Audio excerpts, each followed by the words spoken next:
We're having a snack break, and Summer just told me a little bit about Chinese culture. She told me the 3 dreams of a middle-aged Chinese man.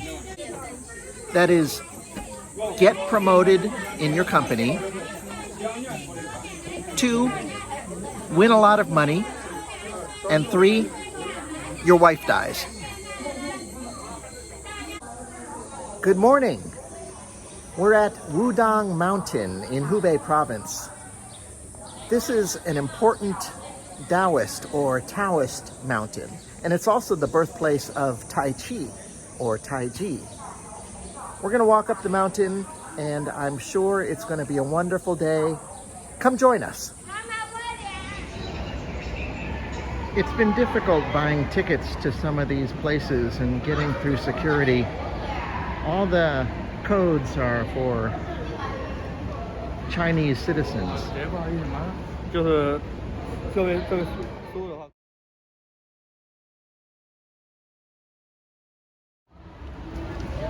So usually a Chinese citizen would just scan and use her ID, but they didn't know what to do with me. And we've had kind of difficulties buying tickets and getting through security at these tourist places before. But we've always gotten through, so just another layer of red tape and it'll be fine. So this is our 4th day of travel.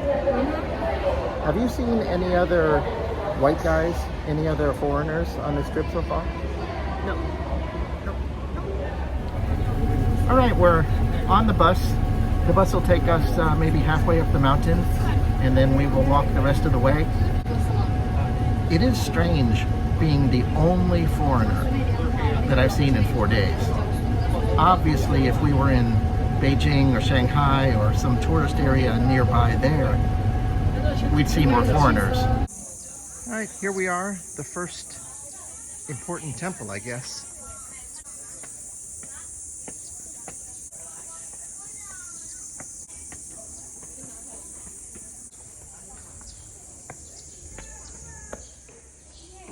Scary.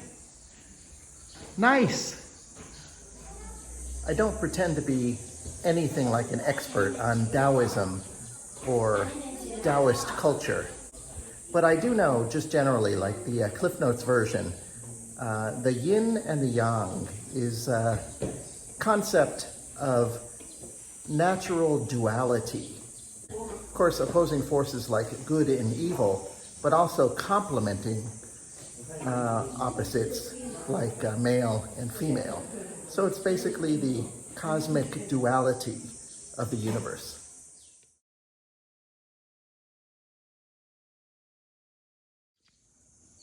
Taoism is such an important part of Chinese history and culture, and I really don't know anything near what I should know about it.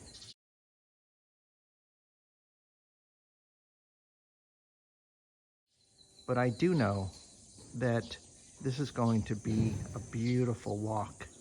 We're already most of the way up of the mountain, thanks to our shuttle bus.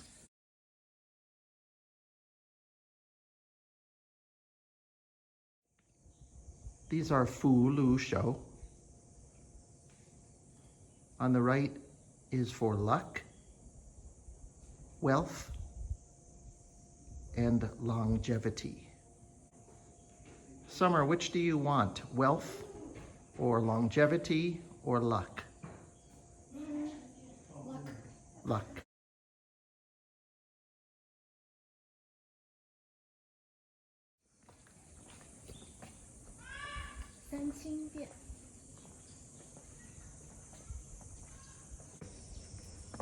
Amazing.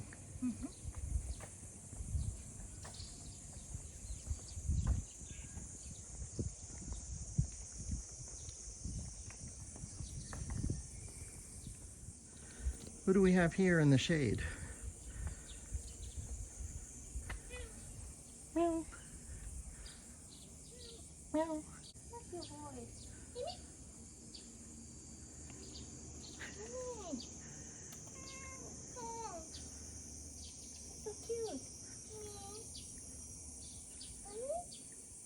gave him a little bit of water. He loves it. I think he needs more.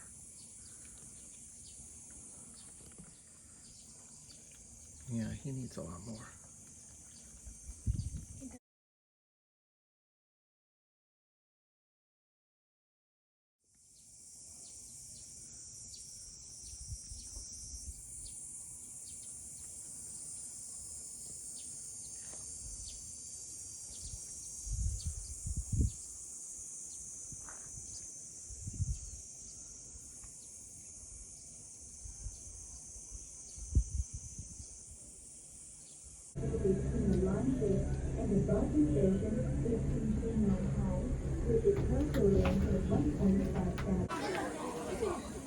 Okay, this is the walk we're gonna do. We're having a snack break, and Summer just told me a little bit about Chinese culture. She told me the 3 dreams of a middle-aged Chinese man. Shengguan, Fatai, Salaupo. That is, get promoted in your company. 2, win a lot of money. And 3, your wife dies.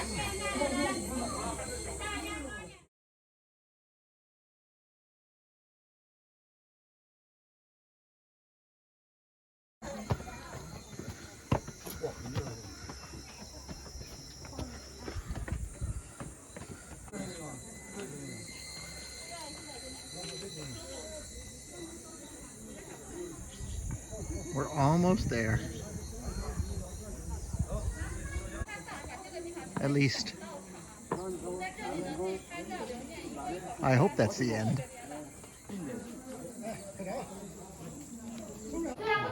We're in the palace, heading toward the Golden Summit.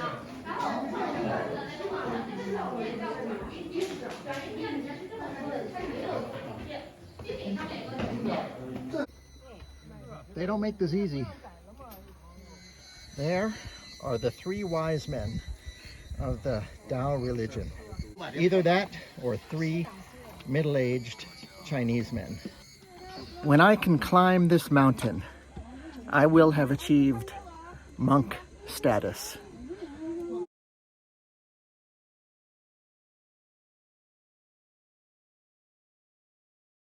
We can do it. Made it! And now I can die. I am really out of shape and a sweaty mess. Don't die. Don't die. That's good encouragement. I appreciate it.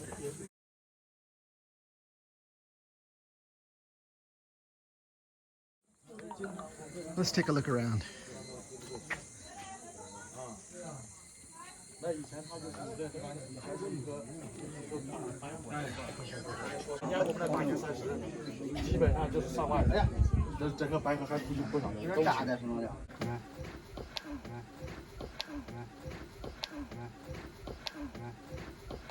Awful lot of clouds.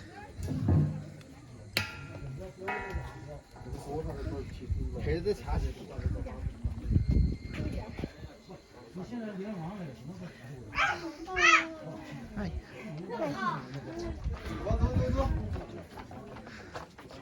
Clouds and tired and happy and satisfied faces.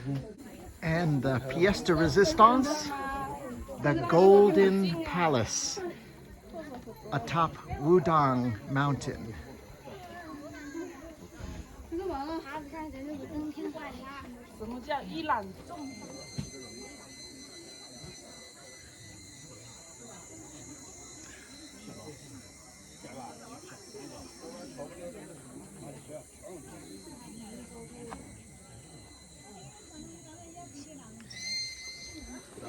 I was talking before about the complications, the troubles that we've run into because I am a foreigner. There's stuff with my green code having to do with health, checking passports, not having the proper software apps in the tourist areas and people not knowing to do with foreigners. But from my experience, solo travel in China has always been difficult. For people who speak the language fluently, of course, I'm not talking about you guys, but for those of us who speak a little Chinese or no Chinese, it's really hard to be a solo traveler in China. They don't have the travel infrastructure that other countries have for foreign travel.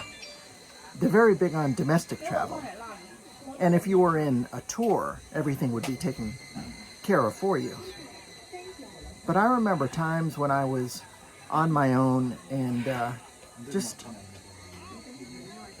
between the communication barrier and people just not wanting to, I guess people not wanting to have the trouble of having a foreigner. And especially since they don't understand English, so they don't want to deal with the embarrassment. I think that's part of it too. I've been to 35 countries, which is a lot for some, but nothing for other people. I've been to many places in China, and China just by far has been the most difficult place for a solo traveler. And with that, I will finish Summer's popsicle. Slowly. The popsicle had no recognizable flavor. Sweet. Summer says they're Lao Bing Pong, which is Lao Bing Bong, which is old style popsicle. And I guess back then they didn't even try to have fake fruit flavor. Just sweet. It tastes good, but when I was eating it, it was like, is this lime? Is this orange? Is this mango? Is this lemon? Is this coconut? No. We're back at the hotel now, and I was thinking about what I'd said earlier about traveling in China being difficult for a foreigner. I was thinking at that time about all the troubles I've had with my app that shows my green code being healthy for COVID. Things have definitely gotten worse. And tonight, something happened that really hit home. So we're planning our next destination, which is Luoyang, where some amazing Buddhist grottos are. And Summer, she contacted 6 hotels by phone who all told her that they don't accept foreigners, that they weren't permitted to accept foreigners. It was, they didn't say, but we're guessing that it's a government thing. Luoyang is in Henan province, so I'm thinking maybe it's a different province, different government rules. In any case, even in addition to the 6 hotels that she contacted, she saw even more online that said we don't accept foreigners. Long story short, she finally found a hotel that will accept me, and that's great. But it's just another example of how difficult it is sometimes for a foreigner to travel, especially solo, in China. Anyway, thanks for watching the video. I really appreciate it. If you haven't subscribed already, please subscribe. And if you could share this video with others, that would be wonderful. Thanks again, and I hope you'll join us in Luoyang